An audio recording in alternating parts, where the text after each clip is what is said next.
Clip number 956۔ اس clip میں آپ قرآن پاک کی سورہ نور کی آیت نمبر 54 سے 55 تک کی تلاوت، ترجمہ اور تفسیر قرآن صراط الجنان سماعت فرمائیں گے۔ بسم اللہ الرحمن الرحیم۔ ترجمہ، اللہ کے نام سے شروع جو نہایت مہربان رحمت والا ہے۔ قل اطیعوا اللہ واطیعوا الرسول فَإِن تَوَلَّوْا فَإِنَّمَا عَلَيْهِ مَا حُمِّلَ وَعَلَيْكُمْ مَا حُمِّلْتُمْ وَإِن تُطِيعُوهُ تَهْتَدُوا وَمَا عَلَى الرَّسُولِ إِلَّا الْبَلَاغُ الْمُبِينُ۔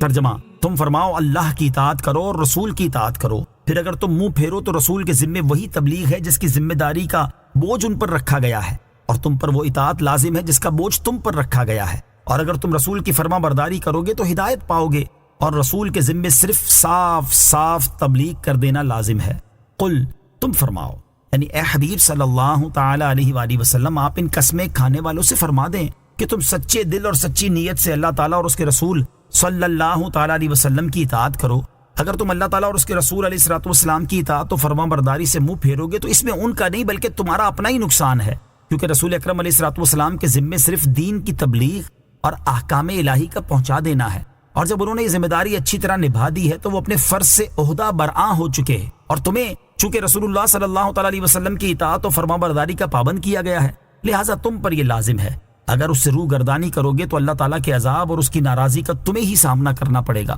اور اگر تم رسول اللہ صلی اللہ تعالیٰ علیہ وسلم کی فرما برداری کرو گے تو ہدایت پاؤ گے، اور رسول اللہ صلی اللہ تعالیٰ علیہ وسلم کے ذمے صرف صاف صاف تبلیغ کر دینا لازم ہے، تمہاری ہدایت ان کی ذمہ داری نہیں۔ وعد اللہ الذین آمنوا منکم وعملوا الصالحات ليستخلفنهم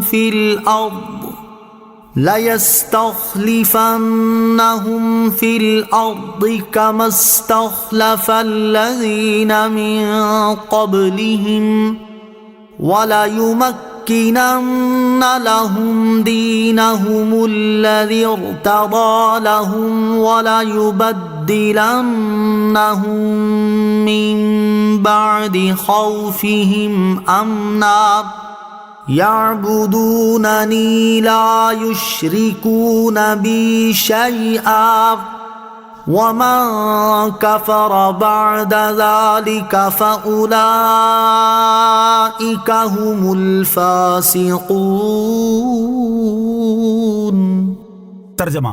اللہ نے تم میں سے ایمان والوں اور اچھے اعمال کرنے والوں سے وعدہ فرمایا ہے کہ ضرور انہیں زمین میں خلافت دے گا جیسی ان سے پہلوں کو خلافت دی ہے، اور ضرور ان کے لیے ان کے اس دین کو جمع دے گا جو ان کے لیے پسند فرمایا ہے، اور ضرور ان کے خوف کے بعد ان کی حالت کو امن سے بدل دے گا۔ وہ میری عبادت کریں گے، میرے ساتھ کسی کو شریک نہ ٹھہرائیں گے، اور جو اس کے بعد ناشکری کرے تو وہی لوگ نافرمان ہیں۔ وعد اللہ نے وعدہ فرمایا ہے۔ اس آیت میں اللہ تعالیٰ نے انسانوں کے دوسرے گروہ یعنی مخلص مومنوں کا ذکر فرمایا ہے۔ اس آیت کا شان نزول یہ ہے کہ سرکار دو عالم صلی اللہ تعالیٰ علیہ وسلم نے وحی نازل ہونے سے لے کر 10 سال تک مکہ مکرمہ میں صحابہ کرام رضی اللہ تعالیٰ عنہم کے ساتھ قیام فرمایا، اور شب و روز کفار کی طرف سے پہنچنے والی ایذاؤں پر صبر کیا، پھر اللہ تعالیٰ کے حکم سے مدینہ طیبہ کو ہجرت فرمائی اور انصار کے مکانات کو اپنی سکونت سے سرفراز کیا، مگر قریش اس پر بھی باز نہ آئے دن ان کی طرف سے جنگ کے اعلان ہوتے اور طرح طرح کی دھمکیاں دی جاتی۔ صحابہ کرام علیہم رضوان ہر وقت خطرے میں رہتے اور ہتھیار ساتھ رکھتے۔ ایک روز ایک صحابی رضی اللہ تعالیٰ عنہ نے فرمایا، کبھی ایسا بھی زمانہ آئے گا کہ ہمیں امن میسر ہو اور ہتھیاروں کے بوجھ سے ہم سبک دوش ہوں۔ اس پر یہ آیت نازل ہوئی اور ارشاد فرمایا کہ اللہ تعالیٰ نے تم میں سے ایمان والوں اور اچھے اعمال کرنے والوں سے یہ وعدہ فرمایا ہے کہ وہ ضرور انہیں زمین میں خلافت دے گا جیسی ان سے پہلوں یعنی حضرت داؤد اور حضرت سلیمان وغیرہ انبیاء کرام علیہ الصلوۃ والسلام کو خلافت دی ہے، اور جیسا کہ مصر و شام کے جابر کافروں کو ہلاک کر کے بنی اسرائیل کو خلافت دی اور ان ممالک میں ان کو مسلط کیا، اور اللہ تعالیٰ ضرور ان کے لیے دین اسلام کو تمام ادیان پر غالب فرما دے گا، اور ضرور ان کے خوف کے بعد ان کی حالت کو امن سے بدل دے گا، چنانچہ یہ وعدہ پورا ہوا اور سرزمین عرب سے کفار مٹا دیے گئے، مسلمانوں کا تسلط ہوا، مشرق و مغرب کے ممالک اللہ تعالیٰ نے ان کے لیے فتح فرمائے، کیسر و کسرا کے ممالک اور خزائن ان کے قبضے میں آئے اور پوری دنیا پر ان کا رعب چھا گیا۔ خلافت راشدہ کی دلیل علامہ علی بن محمد خازن رحمۃ اللہ تعالی علیہ فرماتے ہیں،